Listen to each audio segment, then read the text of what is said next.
Welcome back to Hoops HD, everybody. I'm your host, Chad Sherwood. Where Over is there, that's the everybody? puppet, David Griggs. Where is everybody? Well, I got good Where news. I where are got the bad other people? news. You want the bad news first, David, or the good Well, news? sure. Where is everybody? Where is everybody? Unfortunately, it's just two of us tonight. Oh, If I mute you, then it could just be me, and I'll be done with the show in 10 minutes. That'll be great. I go watch the rest of the Rutgers game. uh, the bad news, a little sad news. This is the season finale of Under the oh, Radar here at what? Hoops HD. Oh, you mean we're not going to have another one until October? We will not have another Oh, Under the Radar podcast until November. Uh, oh, why Good not? news. This Okay. is also our preview slash day zero of Championship Week video Oh, notebooks. yes, yes. Every night for the rest of the year, you've got us. Yeah, every night between now and Selection Sunday, with I think the occasion of this of Friday night this week. But we will have a Championship Week video notebook podcast that will be a separate podcast other than tonight. Tonight we're mixing it in with Under the Radar. After this, Yeah. there'll be its own separate podcast from here on out every night. We'll also be doing bracket rundowns and Hoops HD reports. So we've got a lot more content we're going to be doing. Yeah. And oh my God, I Um, got to see your face every single night from here on out. This is awful. yeah. Yeah. But I mean, but think of it this way: you'll get to hear my wisdom. That's even Doesn't that worse. make you feel better? uh, Anyhow, this is under most of the show tonight is going to be the Under the Radar podcast. So, David, why don't you tell people what Under the Radar is in case they don't know by now? Well, okay, it is the 22 regular one bid leagues, 21 this year because of the Ivy League not playing. There is no rule that says that these leagues only get one team in. It's just that more times than not, that they only get one, and it's the auto bid qualifier. We might see one or two teams inside the bubble. We'll get into that as we get into the show.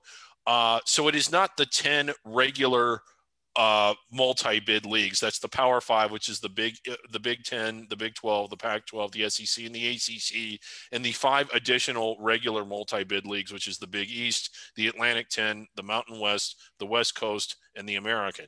You did it. I did. I Yes. always screw it up, but I did it right this time. Yeah. The other disqualifier is you can't be in the top 25 in either poll, which means Loyola Chicago is not technically under the radar, but we will be talking about the rest of the Missouri Valley Conference. Yeah. Correct. Okay. Right. Um, and we always start with a feature conference. And for this week's feature conference, I'm going to go with a conference that is actually completely done with its regular season. I don't know if we've ever featured a conference that was completely done already, but Yeah. here it is, David, the Horizon League. We have not featured them all year, and we'll get to it in a few minutes here. They are actually going to be the first teams conference start their conference tournament tomorrow on Thursday. Yes. So a real bizarre way to do this. I looked at this for about an hour and a half, Chad, trying to figure out how their seating worked. Just for point of reference, I rearranged the standings on the screen right here to match their seeding because, as yes, you can see, I got a 10-10 team rated above a 10-6 team. yes, you have a 10-10 team ranked above an 11-7 team, and a 10-6 team, which had more wins and fewer losses. Despite I don't quite understand that. There was a four-part calculation that included road records, strength of games. I mean, there was a very strange calculation that Horizon League did to get there. I even reached out. I'm not going to say who, to a Horizon League AD and to ask him or her, what the hell were you all doing? And he or she said, "Don't even get me started. I don't know what we did." My thought when I first saw the bracket come out was that they the final seed list here come out that they just pulled names out of a hat. Yeah. Other than, I guess let's start at the top though. Cleveland State and Wright State finished at tie for first place because both teams went on Friday and lost road games at NKU and at Fort Wayne for Cleveland State. Yeah. Wright State losing that game to NKU and then doing something on Saturday that they hadn't done all year, not blowing out the team that just beat them. I can't help but think that Wright State has the highest ceiling. I think they've shown that they've had the highest ceiling, but they've also shown, as they did on Friday, that they don't always play up to it. And this is not a ladder. It is a straight, for the most part, bracket. Is it not, or is there reseeding? Let's go right there. It should be coming up screen. There is the Horizon League bracket. Can you see it, David? Did it come on the yes, screen? I can see it. So if you look up on the top there's a conference tournament tab. You can find all these brackets there as well. Yeah. But, So it is going to be reseeded. So Wright State's path should be pretty smooth. well, It- Cleveland State, though the one seed, they'll get the yeah. even easier path than Wright State. Right. And again, while I think Wright State is the better team or has the higher ceiling, they don't always play like it. And this is not going to be a walk in the park for them because unlike the regular season, where if you slip up and blow a game that you should win, you can't just get mad and blow them out the next day, which is what Wright State has been doing all year. You lose, you're out. And this is one of the things about this year and this COVID year the NIT is 16 teams. There'll probably be very few under the radar teams in it because there are no auto bids. And the CIT is canceled, and I believe the CBI is as well. I heard the CBI was still on last year. The CBI is still going. But okay. that might have changed. I haven't heard anything for about 2 weeks now. Last I heard was they were trying to do the CBI at a single neutral site, but but for a lot of these teams, this is it. Like it's the NCAA tournament or nothing. And in a league like this, and in probably the case of 19 of the 21 leagues we're going to talk about tonight, everybody needs to win the auto bid or there's no season at all. Exactly. And Wright State, although they have some decent metrics, not good enough to get in. Even if they pick up 2 wins and lose in the conference tournament final, it's just not going to be enough in our opinion. But David, the other thing we want to do is something we'll do throughout the championship video notebooks is, and this is why this is kind of our day zero podcast for that, is we like to preview the upcoming day. So while we're here in the Horizon League, given that we are recording this around a little after 9:00 on Wednesday night, let's take a look at these 4 games on Thursday and put aside Cleveland State and Wright State for a second. Do you see any of these 4 road teams pulling off an upset? No. Okay, well, I will expect to differ a little bit.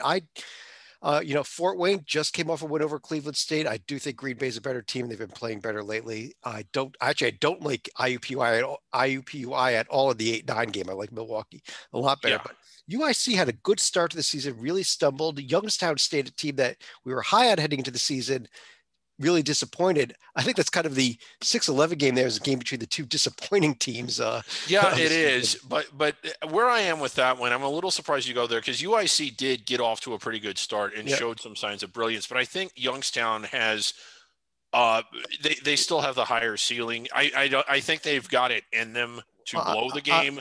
I'm not expecting them to. If anything, I could see them finally pulling it together and maybe making a team sweat in the quarterfinals, depending on who they end up matched up against. Well, I'll tell you, David, I was actually going to the 5-12 game for my upset pick. Are you really, Bobby? Let me Detroit Mercy. Oh, let me throw this at you though. These 2 teams just played last weekend twice. Detroit Mercy won both games. Is Detroit Mercy a good enough of a team to beat anybody in Division I 3 consecutive games? I don't think they are. I think they're a very good team. I think they're a good team. And that's why I'm going that anybody in the Horizon League right now heading to this tournament that knows Detroit Mercy better than anybody else, it is Bobby Moe. I'm going for the upset pick of the 5-12 game. Well, Chad, I realize it's Robert Morris. I realize that they came from the Northeast Conference, and I realize that is near and dear to your heart. I'm going there. Going there. But I just think that they're in over their heads. I'm going there. I'm going with Robert Morris tomorrow to pull the upset. They will not get by Cleveland State in the next round. Don't worry about that. Yeah, which is who they would play. David, I'm picking Wright State to win this event, and probably not against Cleveland State. I think Cleveland State gets upset along the way. Do you really? If it's Wright State NKU, which it could be, well, it's reseeded the whole way. I am picking Wright State just because I think that they are the best team in the league. They have the highest ceiling. Scott Nagy is a good coach, and I think they will understand that you don't get a do-over now. You have to take care of business. They've managed to beat every team in this conference.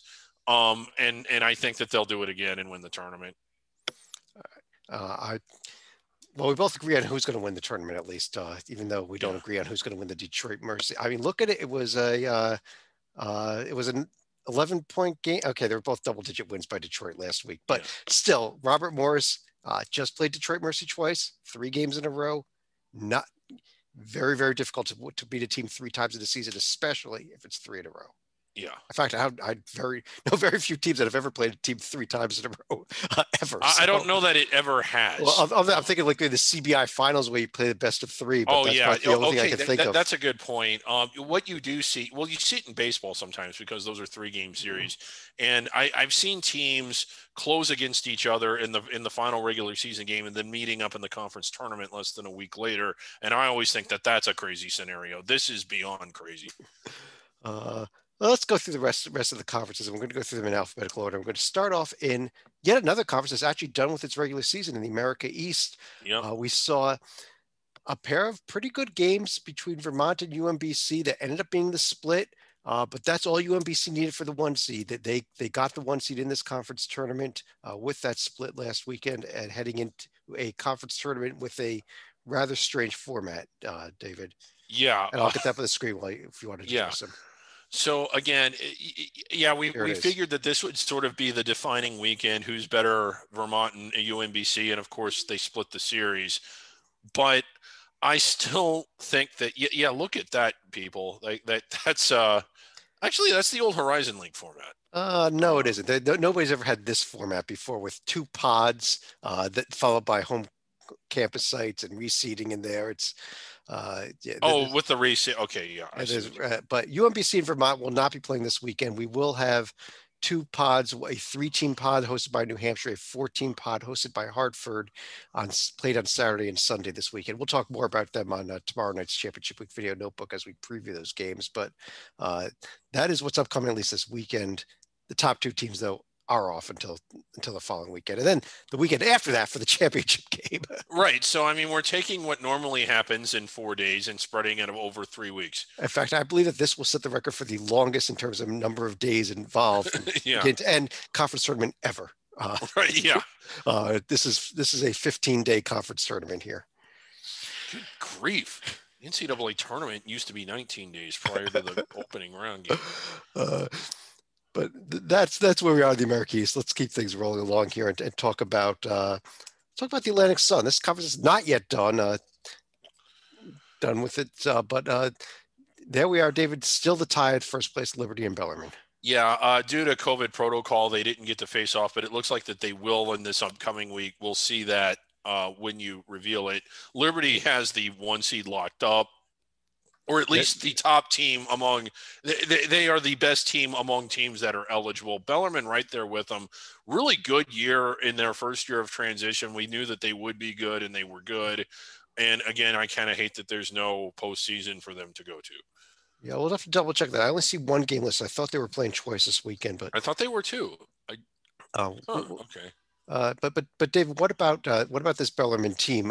They will be eligible for the ASUN tournament. Yeah, they will be, and it wouldn't be too crazy to see them win it. Like you said, it's kind of a bit of a wild card when you have 1 or 2, whatever it is, games against Liberty right before the conference tournament. They could be facing them 3 times in about a week, and if they win that last one, they're the ASUN champs.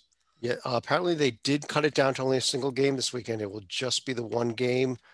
So whoever wins this game on Saturday wins the ASUN regular season championship, will be the 1 seed. Regardless of what happens, though, if Bellarmine or North Alabama wins the ASUN tournament, because Liberty will be the highest, no matter what, will be the highest qualifier, those 2 teams will also be playing for Liberty. So Liberty has 3 out of the 9 teams in this conference tournament. Yeah, to get an auto bid. And they really are the strongest team. I mean, if they slip up, it probably won't be to Bellarmine or South Alabama, or well, it probably won't be to it probably won't be to Lipscomb or Gulf Coast or some of these other teams, or even that Kennesaw State team that you like. No, that's Rocco. No, that's Rocco's team. You like Stetson. I like Stetson. Big Sky Conference.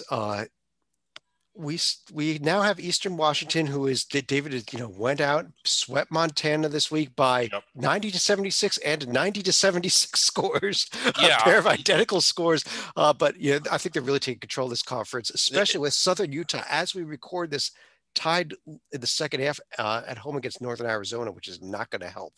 Yeah, no, it won't. And that game, I believe, on Pluto Sports, if you want to Yeah. check it out. But Eastern Washington has looked the part. They were a little disappointing right out of the gate. They had that loss to Wazoo. I think we were all expecting them to win, but Wazoo turned out to be better than we thought. I just think, well, how can you not argue? They've played 13 games. They've won 11 of them. And even when they play some of the better teams in the conference, they win pretty convincingly. I think it's Eastern Washington's tournament to win, and I don't think they get past the round of 64, but they'll certainly make a showing of themselves there. Yeah, this was Eastern Washington team I had like down on the 16 line, maybe even a play-in game when they first moved to first place.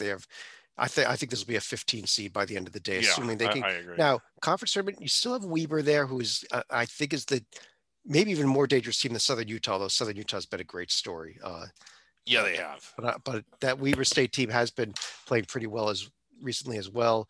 Weber is at Sacramento State this week, while Eastern Washington, I don't even see them on the schedule. I guess they're not playing at all this week.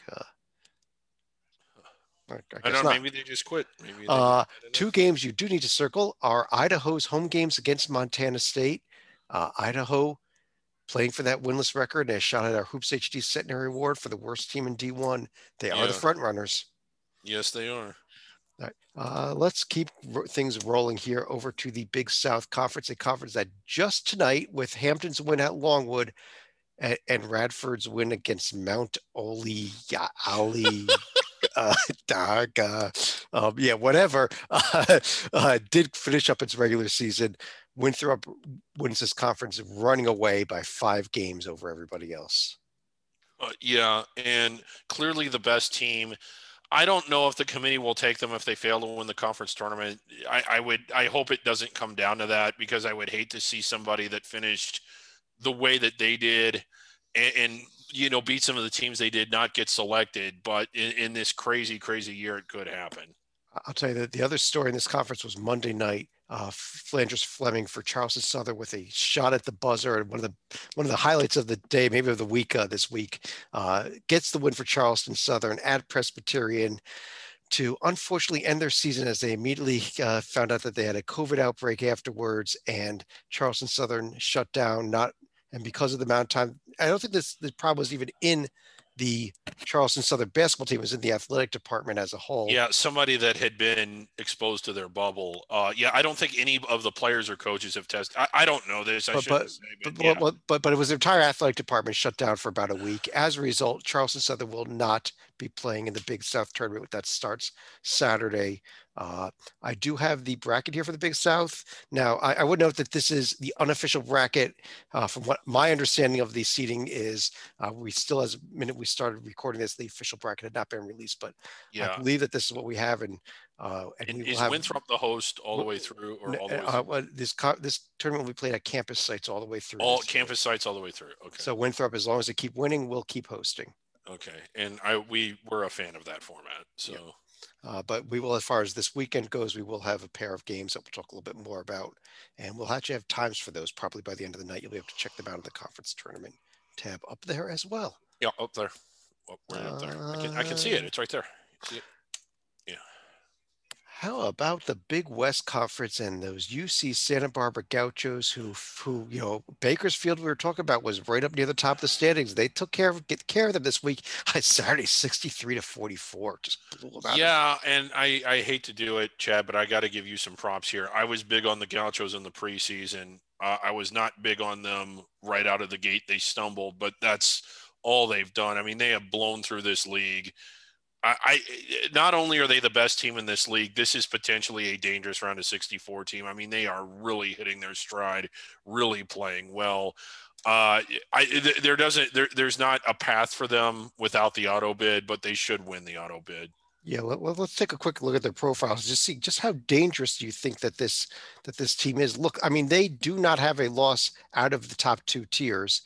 Not have their only losses were 3 road losses. And really, it was that sweep at Irvine to start the Big West season back at the end of December that kind of soured us on them. They haven't lost since then. No, they haven't. And they've gone to Hawaii and won big. That's not easy to do. Like, and like you said, they've been winning by large margins. They've been winning in looking the way that you would think a top 40 team would win those types of games.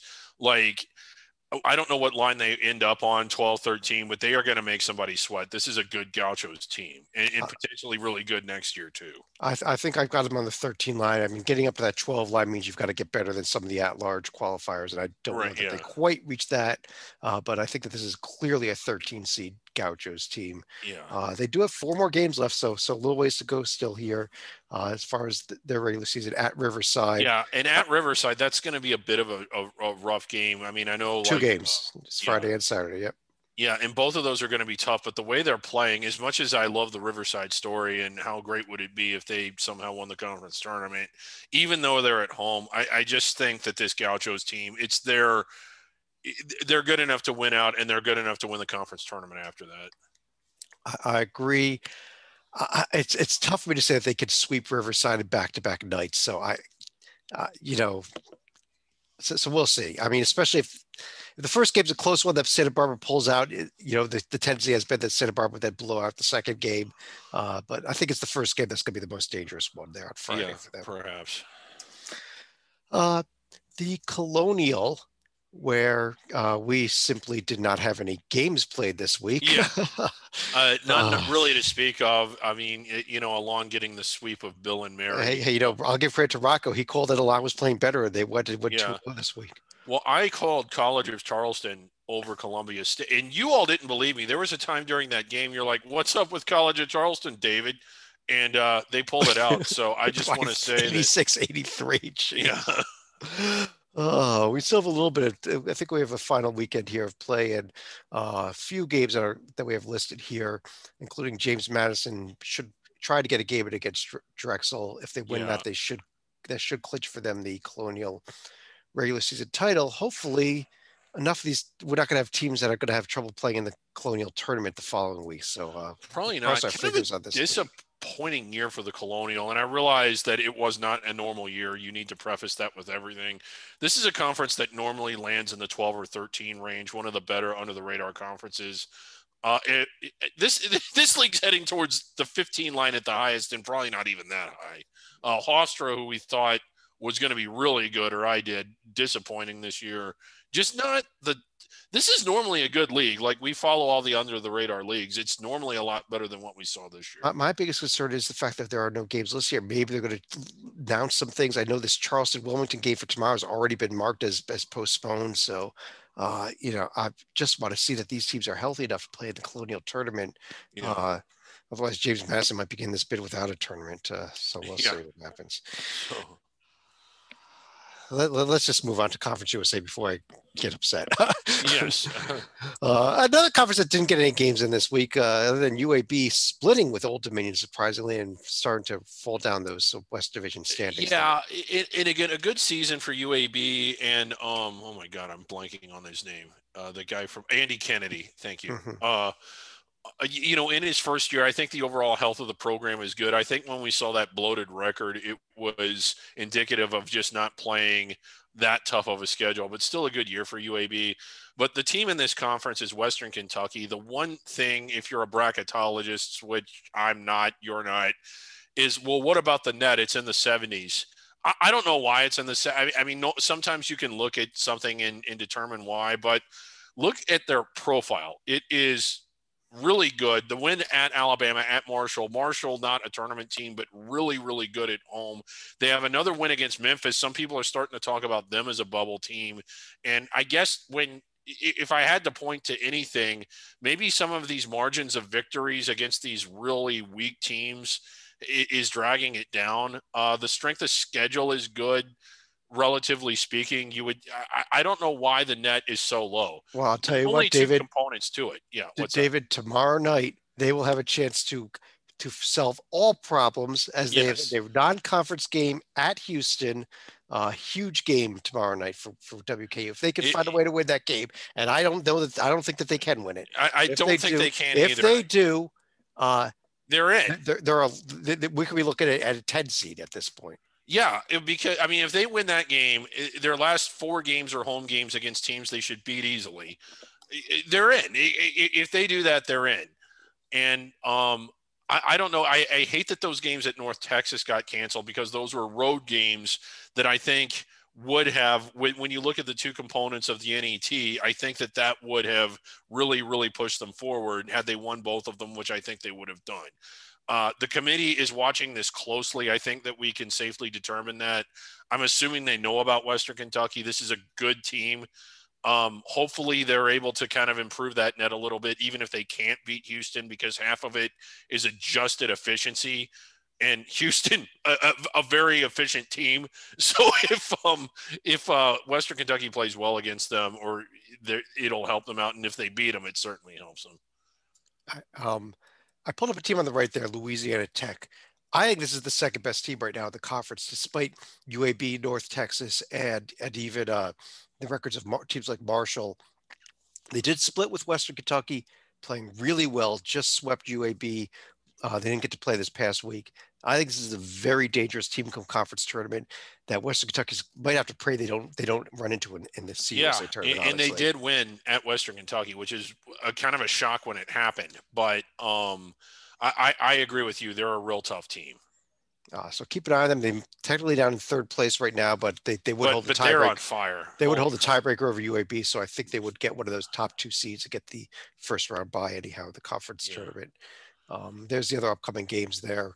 Western Kentucky also has the series against Florida International coming up this week. Yeah. We already just talked about the Horizon League. So David, I'll bring up your favorite conference next. Oh, there it is. Yes, every week you have this. I just don't see the numbers there. I don't know. Sacred still has Yale at 82. Oh God, there might be something wrong with your ranking if you rank a team that hasn't played at 82. Metro Atlantic Conference, we've got Siena still on top, although I'm hearing that Monmouth may actually be the one seed. Maybe we're not done with the season yet here. Right. I think we're going to have teams picked out of a hat here for conference tournament seeding. But at least we got a lot of games this week, including the Iona games against Monmouth. Although Minor Cities Iona is now shut down again until the conference tournament. Oh, they are. Okay. When I looked at today, it looked like that they were still going to play against Siena, but they are shut down again. My understanding is that they're shut down to the conference tournament. I could be wrong on that, but that was what I thought I read earlier today. This is a conference that David, does this conference champion, number one, have any chance of avoiding the 16 line, and number two, have any chance of winning a game outside the first four? I guess if you can't avoid the 16 line, you have no chance of winning a game out of the first four. Correct. Okay. But there's the games. Actually, you see, Iona is not on there. It's Manhattan at Siena. That's on the schedule right now for this weekend. Okay. Rider, St. Peter's. I don't even see Monmouth on there. I love this league, but just this year has been pretty brutal, unfortunately. Yeah. How about something a little better? Let's go to the Mid-American.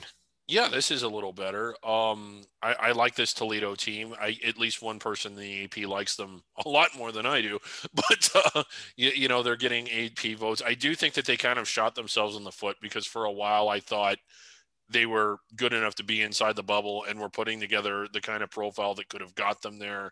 I don't think. I mean, I know you're. It was that Ball State. The Ball State loss was just crushing for them, I thought. And this is hard to do in a regular year, because you're essentially in a situation where you have to kind of get those wins in the first 6 weeks of the season and then hold serve. Well, this year that was even harder to do because there was no first 6 weeks, and your margin for error is basically zero. And I think the losses to Ball State sunk them.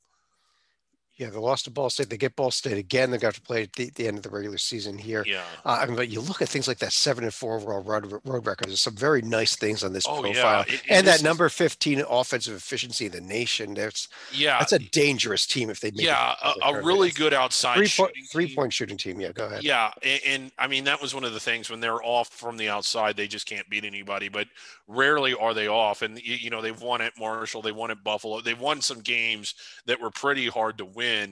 And if they get through this tournament again, there's somebody that can give somebody fits in the round of 64 and even win a game Yeah. As far as they are dangerous teams in this tournament. We thought really liked the way this Akron team was playing. Ohio had been on I believe a 2 or 3 week pause. They came back from that pause on Tuesday and crushed Akron. Yeah, I was watching that yesterday. I couldn't believe it because most of the time you're seeing teams just overly rusty when they come off pause, but not Ohio. Good God. They looked really good. I think this Ohio team is a dangerous team in the MAC They tournament. are. And let's not forget, before they went on pause and started having all of this COVID stuff, this is a team that took Michigan to the wall. Hmm. Yeah. Yeah, so I keep an eye on that team. Here's the upcoming games on this week's schedule. We're seeing a lot of these bottom four teams play against the top teams this week. All Yeah. these looks like the four directional teams are probably on their way out. Although Western Michigan was still a shot, I think, at making the conference tournament down there at the bottom. Uh, Mm-hmm. Only the top eight teams in the conference tournament. Yeah, which again, kind of unfortunate. Not everybody in it. Miak got a few more games in this week than we normally see, like only 1 or 2 games. Yeah. But we do see now North Carolina A&T picked up a pair of wins. Well, they won 2-1 this week, but that puts Yeah. them in firm control of the Southern Division. This conference will be seeded by divisions as well, so that will give them a bye. Good battle though. Those three North Division teams have been beating each other up all season. Yeah, I mean that is entirely up for grabs, and then Howard and Delaware State shutting Howard down. shut down. Well, Delaware State's still playing. They're on the APR postseason ban list though, so they're not eligible for the Yeah. MEAC tournament. So we only have Okay. Yeah. 7 teams in the MEAC tournament. Yeah. Delaware State will play the last couple weeks here. In fact, they've got a couple games against Coppin State this week. Yeah, and pushing for that Centenary Award. I still like Norfolk in the Northern Division, but NCA&T getting the nice win tonight over their rivals NC Central. And NC Central's important. We got to get some more games in. They're only sitting at 9 games right now. They've got to get Yeah, up to 12 before the conference tournament. You see, they've got 2 this week. There's still a couple more games beyond that. So they are scheduled to get them. Hopefully, no more shutdowns, and we can actually right. keep them postseason eligible with the 12 Mhm. games before the conference tournament. Yeah. Although I think this conference comes down to Norfolk and Morgan State at the end of the day. I don't think the Southern Division teams, even A&T. I would agree with that. Or Coppin. I mean, the Northern Division is, I think, far superior to the Southern. Agreed. Um, Over in the Missouri Valley Conference, you can kind of ignore that second place team. Yeah. Well, actually, I believe Loyola Chicago is the. Well, I don't really know what the tiebreakers are because they did split head to head. Yeah. But Loyola Chicago, not technically under the radar. We discussed the Monday night. Drake struggled a little bit with Evansville, but they did end up getting a couple wins. Drake team that is being beat up bad by injuries now have their top Yeah. 2 players out. Roman Penn now done for the year. Tank Hemphill, they're hoping to get him back by Arch Madness. And this has plagued Drake before, where they've gotten off to good starts or looked like they had good pieces, and then had season-ending injuries to key players that piddled out. And you kind of think, oh, it's got to feel like deja vu there if you're a Drake fan. I still think that even without those players, they have what it takes to get inside the bubble. They just need to hold serve the rest of the way. They're getting one of them back. I would hate if this team just went into the tank because of the injuries and missed the tournament. You just don't want to see. Well, you don't want to see that happen to anybody. Well, there's only 2 games left for them in the regular season before the conference tournament. They're on the road at Bradley, and this is team, dangerous Bradley team, but a Bradley Yeah. team that's beat up right now. Also, they're suffering a lot of injuries, several injuries themselves. So, and again, like Drake has been a good story this year, and as has Loyola Chicago. I'd like to see them both inside the bubble, both in the field, and I hope that it continues in the next year. I just realized this, David. That Bradley has won the Arch Madness the last 2 years in a row. Was a team that we thought was pretty dangerous. It's a poor seed. Northern Iowa was a team we loved heading into the season and was killed by injuries all season. They could be meeting the 8-9 game in the Missouri Valley tournament. Yeah. How would that look like? Right. We were all very wrong about where this conference was going this year. We were, but I mean, it was so beat up. And this is one of those leagues that you have to keep an eye on it next year and over the postseason. Who are teams going to be able to retain? Because this could be a 2 or 3 bid league next year. Yeah, if they can keep these players, yeah. If Northern Iowa gets guys back and gets healthy, Mhm. Bradley I think is always dangerous. And Valpo and Evansville are both rising programs in this Oh, they are. conference. I mean, this is going to be a fun league, and you almost got to ask yourself if we get to a point in the season where they've got 3 and 4 teams inside the bubble, do they go on to the radar? Do we move them up to the main show? They might look at Missouri State. They've only lost 5 games all year. They've lost 5 games all year. 4 of them were to Drake and Loyola. Yeah, They've only lost 1 game to anybody else they played all season. So, yeah, uh, but there you go. Drake, I said at Bradley. Loyola hosted Southern Illinois, even though we're not supposed to talk about that. I did. yeah, Going over to the Northeast Conference, where this Wagner team has been playing great by Northeast standards, maybe even by a couple other conference standards, yeah. really good basketball lately. Took a, actually got a test from SFPA over on their Sunday game, blew them out on the Saturday game though. Yeah, I mean the game on Sunday against St. Francis, PA, was a little bit of a head scratcher considering how good they've been looking.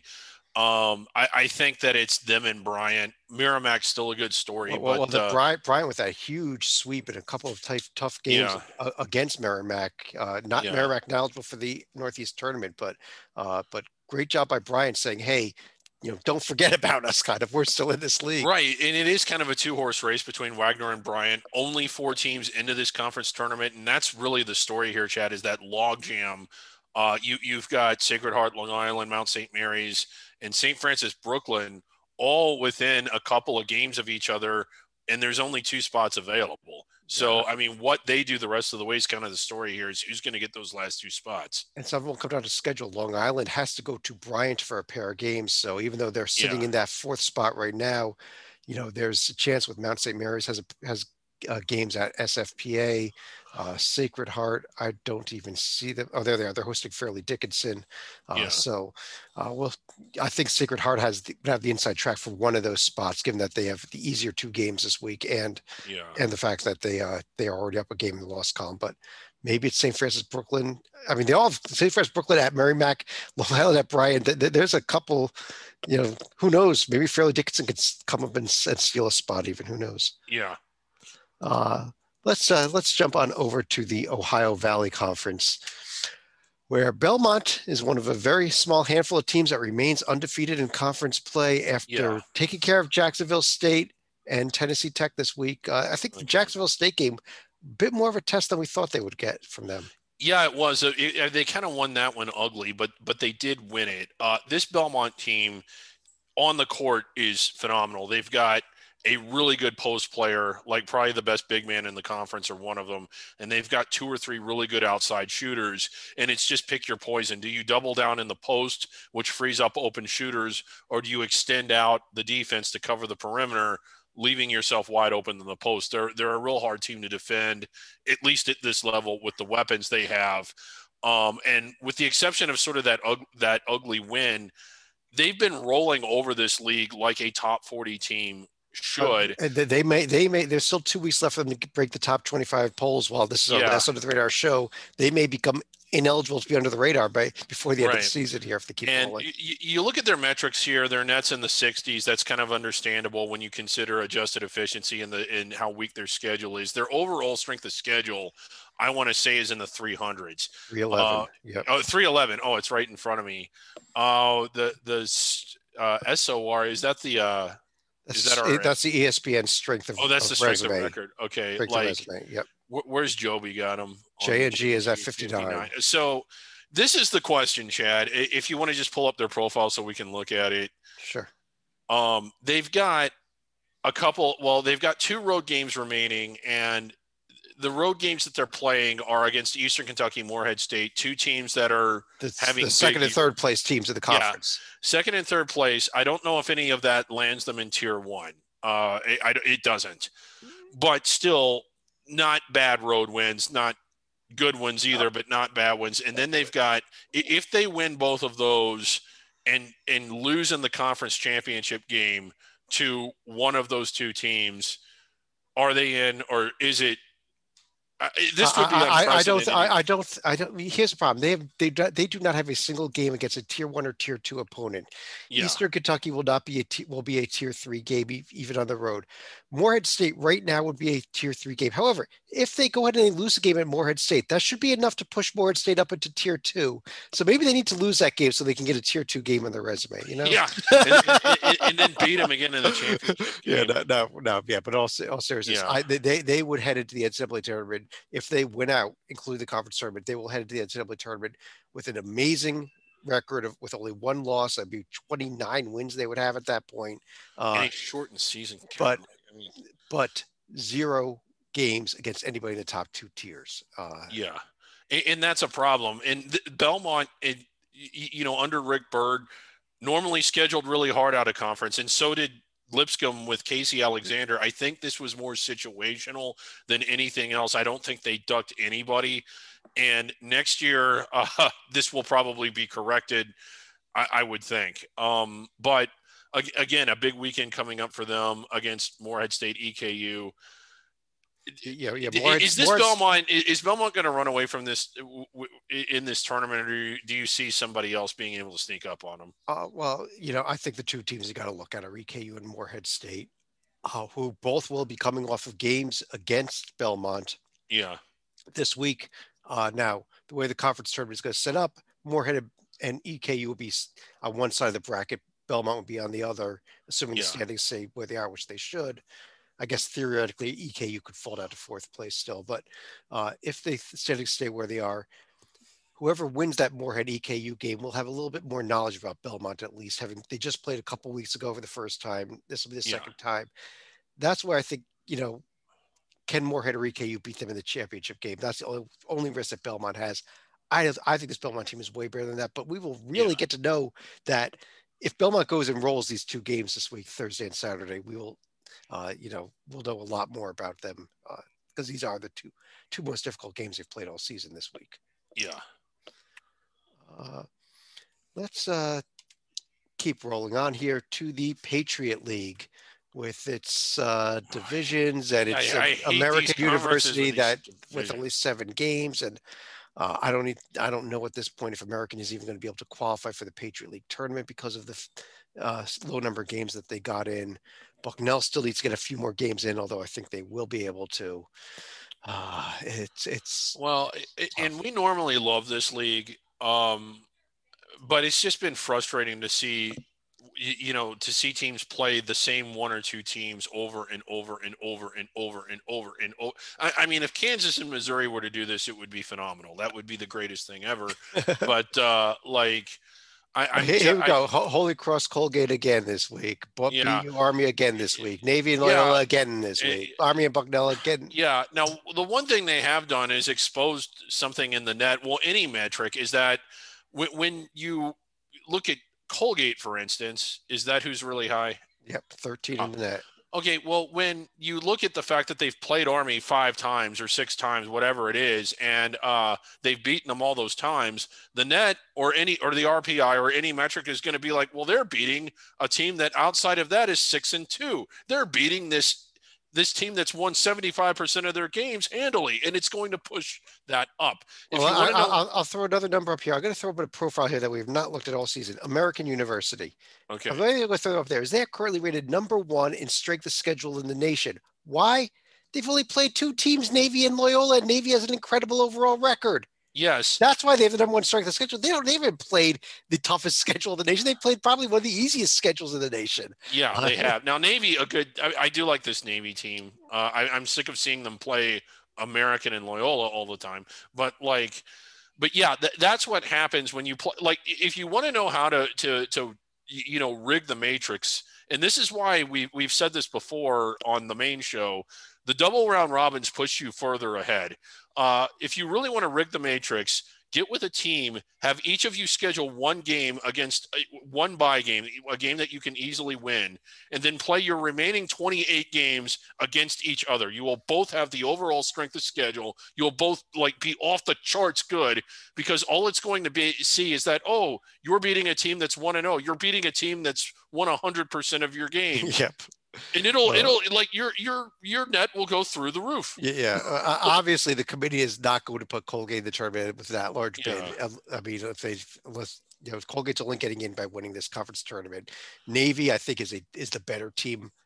We saw that they beat Georgetown non-conference. They played some non-conference games, and I think Navy is going to win this conference tournament at the end of the day, despite being 70 points behind Colgate in the net. Yeah. This SoCon, the conference of upsets, Yes. always seem to have a major upset here on Wednesdays before our shows. Either Citadel or VMI was pulling them off for weeks in a row. Tonight it was Western Carolina that got in the party, winning at UNC Greensboro, David. Yes, and every time I say that either UNC Greensboro is finally starting to look like the team that we thought they would be, they either lose a game that they should win or they struggle to win. Furman barely getting the win. But Chad, is Furman finally Furman trailed most of the games today against Citadel, turned it on the last about 10 minutes and ended up winning it by 9. But Furman now in first place in this conference, in control of their own destiny to win this conference regular season. I've thought on paper all season they were the best team. I think that that the standings are finally starting to match the paper, although it took a Western Carolina win at Greensboro to get us there. Right. And this is a Mercer win over Chattanooga today, another upset there as well. Yeah. This is a Furman team that we were high on, or at least I was in the preseason. I thought that this could be a team that could land inside the bubble. I thought Greensboro was really good too. And a lot of slip ups this season, both in conference play and out, games that you thought that they would be able to win. But are the pieces still there, and is the ceiling still there for if one of those two ends up getting the auto bid, can they make somebody sweat? Oh, I think they will. I think Furman will definitely make somebody sweat. Furman ends the season on Saturday at Wofford. So that'll be a good test. I mean, honestly, we got a couple good games here. The Greensboro at East Tennessee State game. How about Wofford? These could be semifinal preview games here. Yeah, Wofford in a complete rebuild mode, pretty much having a good year. Real nice year for Wofford. So congratulations to them. Yeah, but yeah, I think the winner of this conference, assuming it's one of those two, is going to make somebody sweat. Oh, you know what? If it's VMI or Citadel, they'll make somebody sweat too. Right? Yeah, different reasons because of the style that they play. Yeah. Let's take a look over at the Southland Conference. One score that did not make the screen just with finals. 2 scores with final. Lamar won at Incarnate Word tonight, and SFA won at Northwestern State. Yeah. In addition, Abilene Christian pulled away. Nichols State is up about 10 late against Houston Baptist as we record this, and Abilene Christian is up 5 at the end of around halftime against Sam Houston State as we record this. What's really the most important game of the day, and maybe the game of the season now in the South, with SFA's request for an APR postseason ban having been granted, so they won't be in the postseason this year. That's hilarious. On to the WAC next year, on the bigger and better things. Their last year so their Southland season is about to end forever. Or Southland. They've got 2 more weeks here. They will end with a game against Sam Houston State. I believe they also have Abilene Christian one more time as well. So SFA will have a lot of decisions in who gets the top seeds in this conference tournament. They could even end up winning the regular season title still. They're right there. Nichols continues to find ways to win games. Real good season for Nichols here. Very quietly. They got a little lucky in terms of their scheduling. They did not play Abilene at all this season. They played the other 2 teams once each. Those are their 2 losses, but busy week coming up, trying to get some of these games crammed in by the end of the year. Most of these teams are playing every other day for the rest of the season as the Southland has really tried to get all these makeup games in here.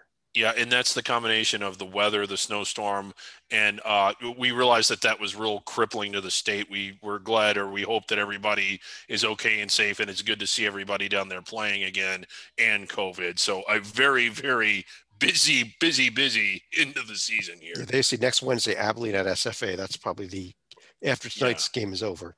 Yeah, that's the next big game to circle in this Southland standings here, Southland schedule here. The Southwestern Athletic Conference, the only conference in the nation with multiple undefeated teams in conference play, and they could very well finish that way because Prairie View and Jackson State will not play unless they mean the conference tournament this year, David. Yeah, crazy situation here. I guess that's just 2021 for you. But But I got to give credit to Prairie View. Real nice win on Sunday at Texas Southern.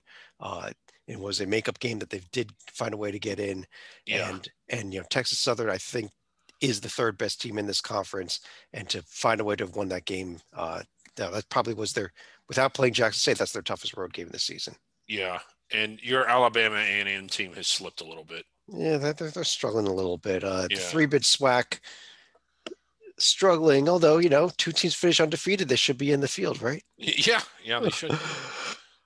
Prairie View is at Alabama A&M and at Alabama State for the next two games. Jackson State at Mississippi Valley and at Arkansas Pine Bluff. So these two teams should remain undefeated come next week. Yes. Let's take a couple more conferences left. How about the Summit League? Well, they've been beaten up on my guys. I thought South Dakota State was clearly the best team in this league. I thought that maybe they'd lose a game. They've lost three. But South Dakota State, I mean, they lost one of the top players due to injury. They're just gone for the season now, and they split this series at North Dakota State. I was surprised they even split it, though. I think North Dakota State is the team to beat in this conference right now. I agree with you. The way they've been playing, it was they had a sluggish start to the season a little bit. Didn't look impressive at all at the beginning, but they have in the latter part of it. I'm with you. I like the Yotes too. I think South Dakota's been turning it on. They had a nice win over Oral Roberts, who's has some life there also. Yeah. Something to watch. Kansas City back at full strength. So while they're nowhere in the race for first place, a potential dangerous team in the conference tournament. And I guess who's going to win the 1-8 game this year? Because for many, many years in a row, that 1-8 game in this conference tournament seems to come down to the wire, and it's often given us some upsets. Well, I'll tell you what, Dave, we got a couple big games this week before we get there. First of all, Kansas City, you just mentioned, is at South Dakota State. We have North Dakota State at South Dakota in the battle for first place. And in the battle for who gets that 8 seed, only 8 teams make this conference tournament. One will be eliminated. Omaha and Denver facing off head-to-head. Yeah. This could be a pair of games to determine an elimination this week. Yeah, and we will be following it. We are there for all elimination games. I think Denver charges for their streams. I might not be watching those. If it's an elimination game, we'll get it. The Sun Belt Conference, in which Texas State finally starting to take.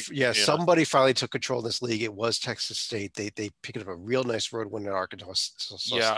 This league kind of ate itself, Chad. I don't know if it's fool's gold that maybe these teams are a little bit better than what they appear on paper, but Georgia State was really big on them, and they just tripped in conference play. You know what? They stuck back up into second place in that East Division now. Little Rock, I thought they were going to be real good. God, have they been disappointing. And no one really breaking away from the conference except for maybe Texas State. And even then, again, we're used to seeing this conference generate some pretty good teams. And even not this year, though. This is 15, 16 all over it. Yeah, I think it's a 15 seed. 15 or it might be a 16 seed. You're right.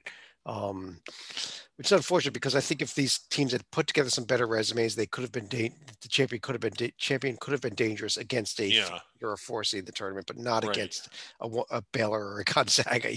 Yeah. Oh my God. Texas State is hosting Monroe this weekend. The North Division of South Alabama against Georgia State in a pair of games you should circle if you're going to watch games in this conference. Yeah, because Georgia State could still jump over them and finish first. Those two games may determine the East Division title, and this conference tournament is seeded by division, so the top 2 in each division will get those first round buys. Let's see here. Where are we? The WAC. Yep.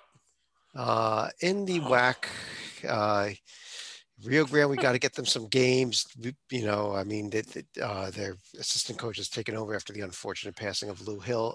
They're undefeated in conference. I guess we could say that 2-0. Yeah, they are 2-0. Just a real crate. Well, it's going to come down to an auto bid among one of those 5 teams. New Mexico State. They lost again. One game against Utah Valley. Then they came back and won the second. Grand Canyon. Upset loss at home to California Baptist. So But with it being so tumultuous now, New Mexico State, despite all that, and that is a lot to set aside, has still been disappointing. But if they get into a tournament format, it might actually give them some normalcy, some sense of we know where we're staying and where we're playing and what state we're going to be in. I mean, what New Mexico State's gone through has been ridiculous. Their potential, don't overlook them as being because they have a lot of good pieces. This was a team that coming into the year we thought was going to be really good. And while they haven't been, and despite all the circumstances should have been better, there were still a lot of circumstances. You remove that in a tournament setting, Chad, this is a dangerous New Mexico State team. I think it's a very dangerous team here. And I think even if they go into this conference tournament as the number 6 seed out of the 6, because California Baptist will play in this conference tournament in addition to the 5 eligible teams. They go in the 6th seed. I might still pick them to win this conference tournament. I might too, especially if they could start playing better. They've got 4 more games left, I believe. Pair of games at Tarleton this weekend. Be it, Tarleton, the last place team there, might be a good chance for them to get a few wins under their belt. Grand Canyon's off in Seattle this week, and RGV is at Utah Valley. Yeah.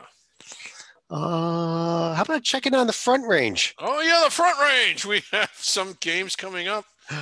We still have a tie between Colorado State and Colorado. Though Colorado State with a half-game lead, and the big series of the year coming up, as Colorado State will be hosting Air Force for a pair of games here. I guess Saturday and Monday. Right, and COVID protocol will be intact. I mean, this is just one of those games because if Colorado State sweeps these series, I think they're the Front Range champion. I think they and are. They're in the NCAA tournament, and they are in the NCAA tournament with the auto. I agree. They win both those games. They win this conference. They get the auto bid, and they are in. Chad, a top 10 list. Okay. We've got a bunch of honorable mentions. Yeah, we do. Week. Good grief. This late in the year, that's a lot of votes. I will throw in there that our good friend Rocco Miller from Bracket.org, he was not able to join us for the show tonight. He did vote for the top 10 this week. So that's why we have there are 3 of us voting here. So any weird votes we can attribute to him. I would also note that he voted before the Greensboro loss. So that's why his vote for Greensboro isn't the honorable mention. Yeah. I don't know that they would still be there had he voted later, but Furman writes nice honorable mention for Bellarmine. I kind of like that. I didn't vote for them, but I'm glad they're getting a shout out. I'm not sure why the hell Prairie View's on there. Undefeated in conference. Come on, David. Okay. Eastern Washington, Cleveland State in there as well. Let's go to the top 10 here. Number 10, Louisiana Tech. Ooh, wow, that's a big one. Sneaking into the top 10. Yeah. And we talked about them during Conference USA. So at number 9, we've got Abilene Christian. Yeah, with a nice looking win tonight. They are up 3 in the second half. They have not yet won that game. Oh yeah, I got it. I'm watching it. They're playing Sam Houston State. They're up 3. If they win, they would have slipped if they do lose. Who won the night? There was a Southland game and Stephen F. Austin won. That's a lot of people. Apparently in Abilene, their COVID is not. How about the number 13, the NEC team coming in at number 8 in our polls here? Oh Colgate. Congratulations to the Ravens. I can tell you that had nothing to do with my bracket. That was all me and Rocco. Number 7, we've got Liberty, the regular season champion out of the Atlantic Sun there, or at least tied for the regular season. They'll decide that championship with Bellarmine this weekend. David, we had something amazing happen this week. All 3 of us voting. All 3 of us had the identical top 6 teams in the identical order. Well, ever happened before. I don't think it has either, but it's kind of shaping up that way. So that is pretty crazy. No surprise. Number 6 is Toledo. Yeah. No surprise. Number 5 is UC Santa Barbara. The Gauchos, and I like this team a lot. Number 4, no surprise, Winthrop. Yeah, we've talked about them. Very dangerous. Number 3, Belmont. And again, we're talking about teams very, very close to the bubble here in this range. Western Kentucky, a team that I like on the good side of the bubble, especially if they pull off the miracle tomorrow night at Houston. Yeah, well, if they pull off the miracle tomorrow night, they're straight up to number 1 and maybe even into the maybe not even because they'll be. They might be top 25 by then. Yeah.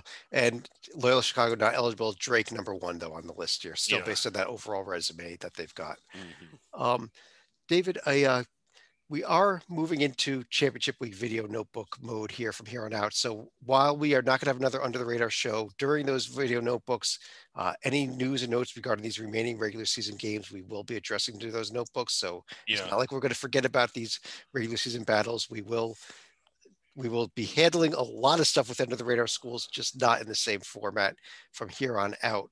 But as we move into Under the Radar video notebook mode, what we'll do at the end of each of our Championship Week video notebook mode, Yeah. end of each of our shows, we're going to be taking a look at our survival board, which is another tab up there. Yeah, it's right up there.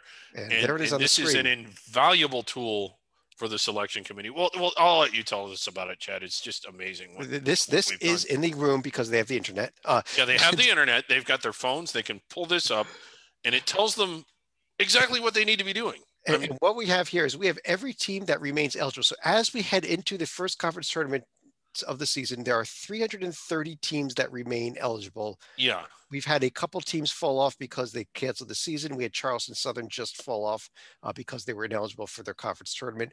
I would note there's a few teams on here that may not qualify for the conference tournament due to COVID. This year, we're kind of waiting until the conference tournament fields are absolutely 100% locked in. Normally we start removing them as they become mathematically eliminated, but this year we're waiting. There's a chance that a team that from the bottom of the Northeast Conference could end up in the Northeast Conference tournament if other teams ahead of them get shut down and they get an invite instead. But teams are listed in 4 different ways on this field here as we go through all the tournaments. We've got teams all bold, all caps and bold, which you don't have any of yet, is a automatic qualifier. We don't have any of those yet because we don't have any. Yeah, we don't have any. Yeah, there's been no conference tournaments yet. Then we have all these teams in bold, like Baylor, Kansas, Oklahoma, Creighton, Villanova. What's all that about, David? Okay, that means these teams are in the tournament no matter what. If Baylor loses every single remaining game that they have, the committee still will take them. So if I'm a committee member and I'm sitting there, I'm wondering, should Alabama be in my field? What I could do is look at this screen and say, look at this.